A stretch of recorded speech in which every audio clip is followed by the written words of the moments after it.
हर हर महादेव, श्री शिवाय नमस्तुभ्यम। राधे राधे दोस्तों, आज की वीडियो में हम बात करने वाले हैं हरतालिका तीज के बारे में। दोस्तों, हरतालिका तीज कब है, कब मनाई जाएगी, बहुत बड़ी कंफ्यूजन हो रही है।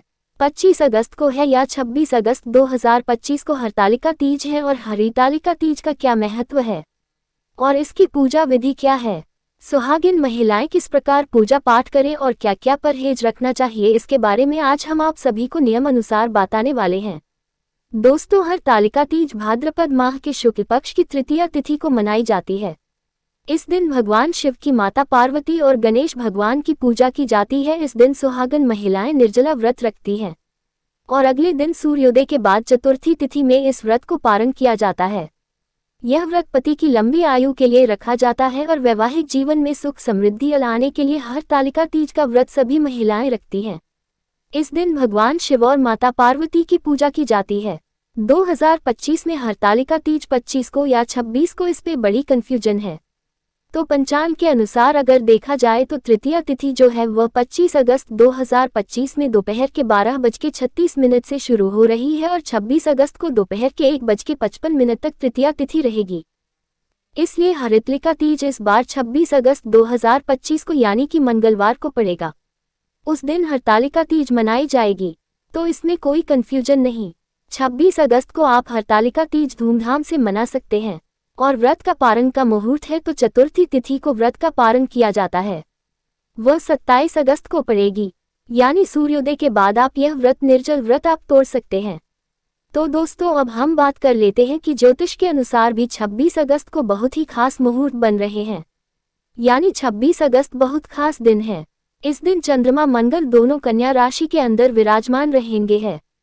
माता लक्ष्मी नाम का एक राजयोग बना रहा है, साथ ही साथ हस्त नक्षत्र है और साध्य योग है। साथ ही साथ सूर्य देव अपने ही घर में विराजमान है, यानी कि सिंह राशि में बैठे हुए हैं। तो इस व्रत का बहुत विशेष महत्व बढ़ जाता है, शास्त्र के अनुसार भी और धर्म के अनुसार भी। अब पूजा का शुभ मुहूर्त के बारे में चर्चा कर लेते हैं।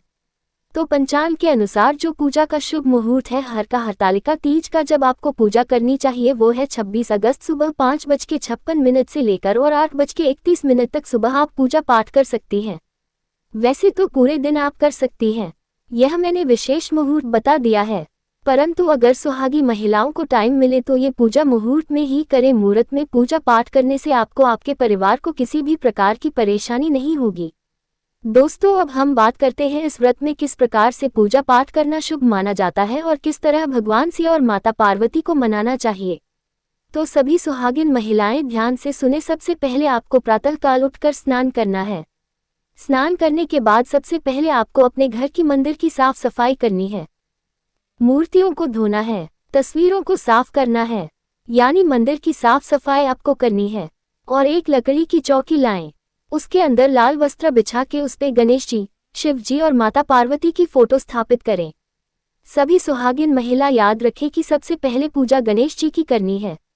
तो आप लोगों को ओम श्री गणेशाय नमः बोलते हुए दीपक जलाना है, फिर धूप जलाएं और गणेश जी से, माँ पार्वती से, शिव जी से अपने व्रत को पूरा करने के लिए और अपने दाम्पत्य जीवन की खुशहाली के लिए कामना जरूर करनी है। उसके बाद आपको तीनों तस्वीर पर यानी गणेश जी, भगवान शिव और माता पार्वती के तस्वीर पर होली लगानी है और फूल चढ़ाना है। मंत्र आपको वही करना है, ओम श्री गणेशाय नमः। दोस्तों, हरतालिका तीज में माता पार्वती की पूजा का विधान है, उन्हीं की महत्व है, तो आपको यह मंत्र का उच्चारण करना है। या देवी सर्वभूतेषु माँ गौरी रूपेण संस्थिता नमस्तस्य नमस्तस्य नमस्तस्य नमो नमः। दोस्तों, आप सभी को इसी मंत्र को बोलते हुए माँ पार्वती माता पे 16 श्रृंगार आपको चढ़ाना है, खीर का भोग लगाना है। और आप सभी सुहागिन महिला को अपनी शादीशुदा जीवन के लिए माता पार्वती से प्रार्थना करना है और अपने पति की लंबी आयु के लिए माता पार्वती से प्रार्थना करें और पति पर किसी भी प्रकार की कोई परेशानी ना आए। ये सब आपको माता पार्वती और भगवान शिव से बोलना है। उसके बाद आप शाम के समय भगवान शिव और माता पार्वती की आपको आरती करनी है। याद रखिएगा इस प्रकार से। और अगले दिन आपको क्या करना है, और सूर्य को अर्घ्य देने के बाद और सूर्य उदय के बाद चतुर्थी तिथि में उसके बाद व्रत का पारण करना है। उसके बाद आपको भोजन इत्यादि करना है। और माता वालों से निवेदन है कि याद रखिएगा कि इस व्रत के अंदर क्या गलतियां भूल के भी ना करें, क्या नहीं करना चाहिए, इसके बारे में बात करें। पहला, क्योंकि यह जो व्रत है सुहागिन महिलाओं के लिए विशेष महत्व रखता है, हरतालिका तीज।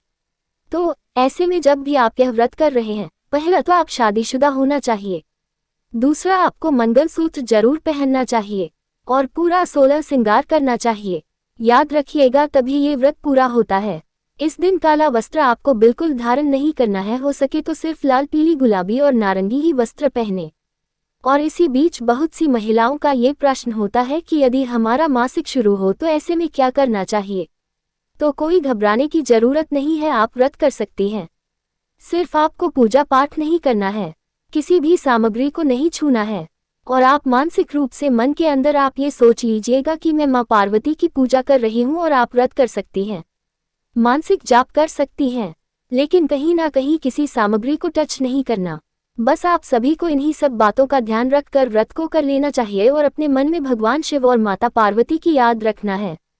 कोई पूजा विधि फिजिकली आपको नहीं करनी है, याद रखिएगा। तो दोस्तों, अगर आप सभी को हमारी वीडियो अच्छी लगी हो तो हमारे कमेंट बॉक्स में कमेंट करके माता पार्वती जी जय जरूर लिखें। और जिन्होंने ने अभी तक हमारे कथा वर्धन चैनल को सब्सक्राइब नहीं किया है तो जाकर हमारे चैनल सब्सक्राइब करें। धन्यवाद।